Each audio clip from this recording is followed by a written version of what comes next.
இன்னைக்கு ஸ்டார் படம் வந்து ரிலீஸ் ஆயிருக்கு. இந்த படம் முதல் நாள் எப்படி வசூல் ரீதியா பெர்ஃபார்ம் பண்ணிக்கிட்டு இருக்கு அப்படிங்கிறத நம்ம பேசுவோம். அப்புறம் அரண்மனை 4 7 நாள்ல ஒரு பெரிய கலெக்ஷன் எடுத்திருக்கு. அது மட்டும் இல்லாம ஸ்டார் படம் இன்னைக்கு வந்தும் கூட அரண்மனை 4க்கு ஒரு பயங்கரமான ஒரு கலெக்ஷன் போயிட்டு தான் இருக்கு. ஸோ இதை பத்தி நம்ம பேசுவோம். இது இல்லாமல் இன்னும் சில படங்களோட வசூலையும் நம்ம பார்க்க போகிறோம். இது இல்லாமல் இன்னும் 2 முக்கியமான படங்கள் பார்க்க போகிறோம். அதில் வந்து 22 இயர்ஸ் ஆஃப் உன்னை நினைத்த அந்த படம் வசூல் ரீதியாக எவ்வளோ பெரிய வெற்றி, அப்புறம் வந்து அரண்மனை அந்த படத்தோட முதல் பாகம் வசூல் ரீதியாக எவ்வளோ பெரிய வெற்றி, பட்ஜெட் எவ்வளோ, வசூல் எவ்வளோ அப்படிங்கிறத இந்த வீடியோவில் நம்ம பார்ப்போம். ஸோ வீடியோக்குள்ள போகிறதுக்கு முன்னாடி நம்ம சேனலை நீங்கள் சப்ஸ்கிரைப் பண்ணலாட்டி நான் பண்ணிவிடுங்க. பக்கத்தில் இருக்க பெல் ஐகானை ப்ரெஸ் பண்ணிவிடுங்க. வாங்க வீடியோக்குள்ளே போகலாம்.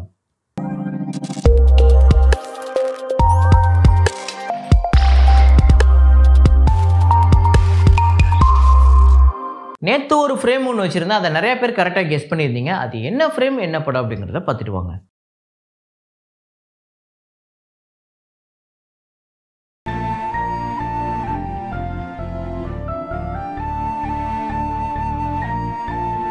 ஆமாங்க, கஜினி தான். கஜினியில் வந்து அந்த ஃபிசிக்கலி சேலஞ்சு சில்ட்ரன்ஸ் வந்து அந்த ஸ்கூல் பசங்க வந்து அந்த இது தாண்ட முடியாமல் இருக்கும். அதில் கேட்டில் வச்சு அவங்கள எல்லாத்தையும் கிராஸ் பண்ணுவாங்க.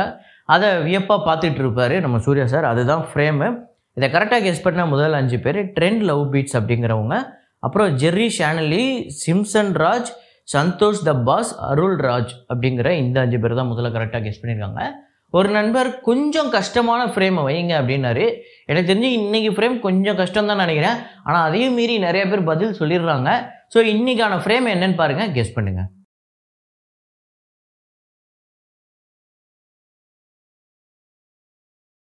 இப்போ நம்ம வசூலுக்குள்ள போயிடலாம். வருஷங்களுக்கு சேஷம் அந்த படத்தோட 29வது நாள் வசூல் கேரளாவில் 10 லட்சம், வேர்ல்டு வைடு 12 லட்சம்.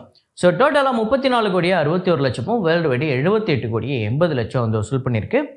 அப்புறம் ஆவேஷம் நேற்று இந்த படம் வந்து அமேசான் பிரைமில் வந்து கூட நேற்றுமே ஒரு நல்ல கலெக்ஷன் எடுத்திருக்கு. 49 லட்சம் கேரளாலையும், 66 லட்சம் வேர்ல்டு வைடு கலெக்ட் பண்ணியிருக்கு.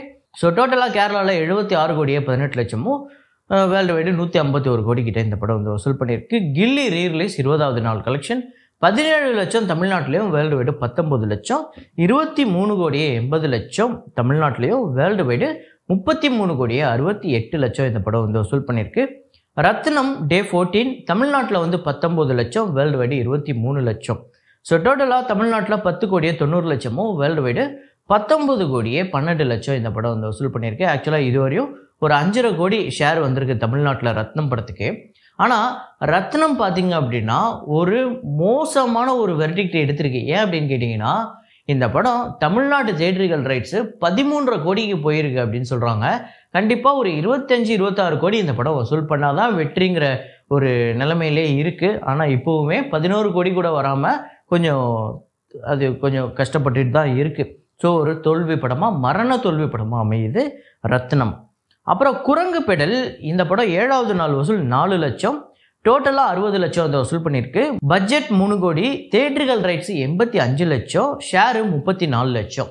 ஸோ இந்த படம் பாதி கூட தாண்டலை ஷேரில் பார்த்திங்க அப்படின்னா. 85 லட்சம் ஷேர் வர வேண்டிய இடத்துல 34 லட்சம் தான் வந்திருக்கு. இன்னும் இந்த படம் அப்படியே ஓடுனா கூட இன்னும் ஒரு 10 லட்சம் ஷேர் வருதுன்னா கூட இந்த படம் ஒரு தோல்வி படமாக தான் அமையுது.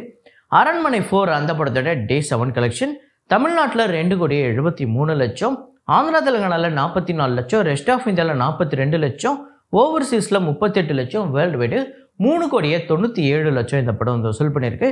ஸோ டோட்டலாக 30 கோடியே கடந்திருக்கு தமிழ்நாட்டில், 30 கோடியே 32 லட்சம், ஆந்திரா தெலுங்கானாவில் 3 கோடியே 75 லட்சம், ரெஸ்ட் ஆஃப் இந்தியாவில் 3 கோடியே 15 லட்சம், ஓவர்சீஸில் 4 கோடியே 88 லட்சம், வேர்ல்டு வைடு 42 கோடியே 12 லட்சம் இந்த படம் வந்து வசூல் பண்ணியிருக்கு. ஸோ 40 கோடியை கடந்திருக்குங்க வெறும் ஒரு வாரத்தில். இந்த படம் 100 கோடி வரும் அப்படிங்கிற மாதிரி ஒரு டாக் இருந்தது ஒரு 2-3 நாளுக்கு முன்னாடி. இப்போ வருமா? ஏன்னா இப்போ ஸ்டார் வருது, அதுக்கு அடுத்த வாரங்களில் படங்கள் கூட நிறையா வர்றதுக்கு வாய்ப்பு இருக்குது. ஸோ இப்போதைக்கு இந்த அரண்மனை 100 கோடி வர்றதுக்கு வாய்ப்பு இருக்கா இல்லையா அப்படிங்கிறத நீங்களே கமெண்ட்டில் போடுங்க. அப்புறம் ஸ்டார் படம் பார்த்திங்க அப்படின்னா டே 1 ஒரு 2லேருந்து 2.5 கோடி, அதாவது 1 கோடியே 80 லட்சத்துலேருந்து 2 கோடி தமிழ்நாட்டில் வரதுக்கு வாய்ப்பு இருக்குது. அதையும் தாண்டி போகிறதுக்கும் மேபி பாசிபிலிட்டிஸ் இருக்குது. வேர்ல்டு வைடு பார்த்திங்க அப்படின்னா ஒரு 3 கோடி வரையும் வரதுக்கு வாய்ப்பு இருக்குது அப்படின்னு சொல்கிறாங்க. இது வந்து டே 2 டே 3 இன்னும் கொஞ்சம் இன்க்ரீஸ் ஆகிறதுக்கு வாய்ப்பு இருக்குது, அதுக்கான பாசிபிலிட்டிஸ் இருக்குது.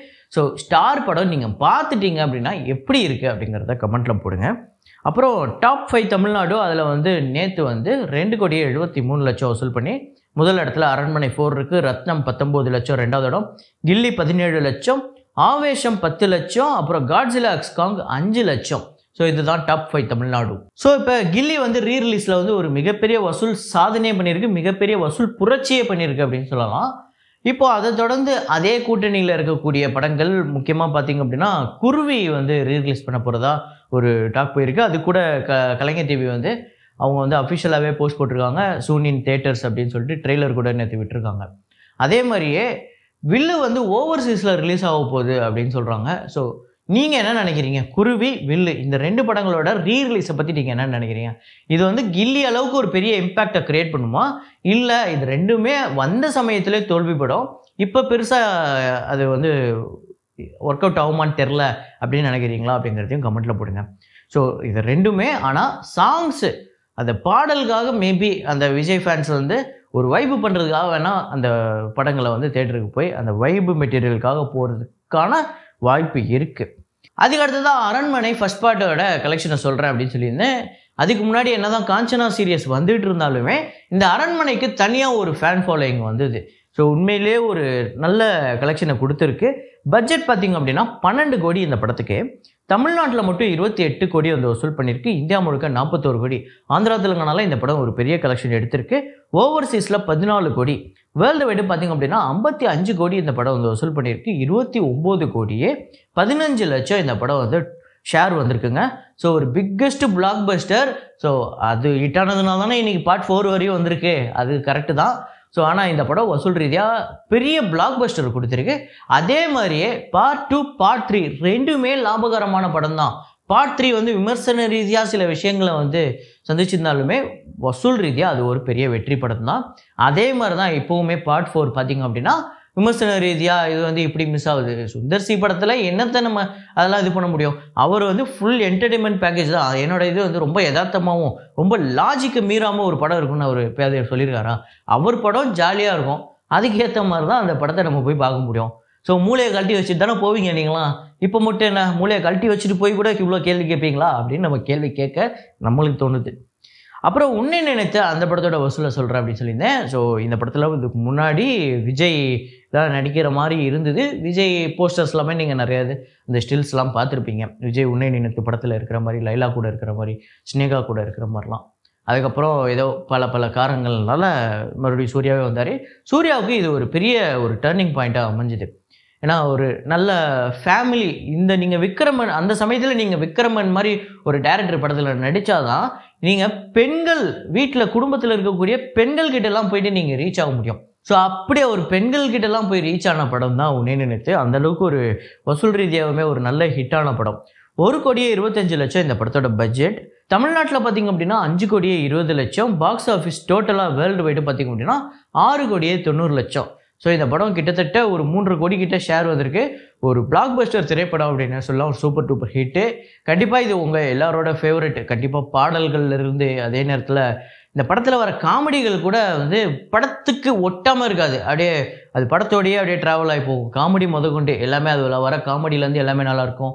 பாட்டுலேருந்து முக்கியமாக அந்த படத்தில் எல்லா பாட்டுமே சூப்பர் ஹிட்டு. முக்கியமாக இந்த படத்தோட டைலாகு. ஸோ டைலாக் வந்து அவ்வளோ சூப்பராக இருக்கும். முக்கியமாக கிளைமேக்ஸில் நம்ம லைலா கிட்ட ஒரு பேசுகிற டைலாக்லாம் வந்து அவ்வளோ எக்ஸ்ட்ராடினரியாக இருக்கும். சும்மா ஏதோ சொல்லணுமே, ஏதோ ஒரு டைலாக் வந்து ஒரு பஞ்சாக இருக்கணும்னு சொல்லணுங்கிற மாதிரிலாம் இருக்காது. உண்மையிலேயே படத்துக்கு ரொம்ப தேவையானதாகவும் ரொம்ப ஆழமான டைலாகாகவும் இருக்கும். ஸோ அதனால தான் இந்த படங்கள்லாம் நம்மளை வந்து இன்றைக்கும் நம்மளால் மறக்க முடியாமல் இருக்குதுன்னு நினைக்கிறேன். ஸோ இந்த படம் உங்களுக்கு எத்தனை பேருக்கு ஃபேவரெட்டு, எத்தனை முறை பார்த்துட்டீங்க அப்படிங்கிறத கமெண்ட்டில் போடுங்க. இதே மாதிரி ஒரு வீடியோவில் இதே மாதிரி கலெக்ஷன் ரிப்போர்ட்டில் மீண்டும் நான் உங்களை சந்திக்கிறேன். Signing off Rahman.